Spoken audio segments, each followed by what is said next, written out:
বন্ধুরা কেমন আছো? আশা করি তোমরা খুব ভালো আছো। আর দুপুরবেলা সবাই খাওয়া দাওয়া করে নাও, সুস্থ থাকো, সুন্দর থাকো।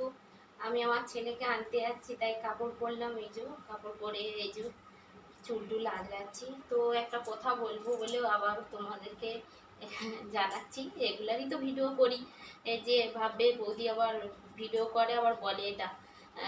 এটাই বলছি যে দেখো, বিবাহিত ছেলেদের জীবনে ভালোবাসা একবার আসে, বিবাহিতর পরেও ভালোবাসা আসে। বিবাহিতর পরে যখন সেই ভালোবাসাটা যেটা ধোঁকা দেয়, তখন মনে খুব লাগে, কষ্ট হয়। তো ভালোবাসা যখন চলে যায় না, এত ব্যথা লাগে, সেটা বলার মতন না। মানে ওই জিনিসটা ভোলা যায় না, খুব কষ্ট হয়, খুব কষ্ট হয়। তো তোমরা কারা কারা আমার সাথে একমত একটু জানাবে, জানালে ভালো হবে। ঠিক আছে? তো ভালো থাকো, সুস্থ থাকো, আর বৌদির কথা মনে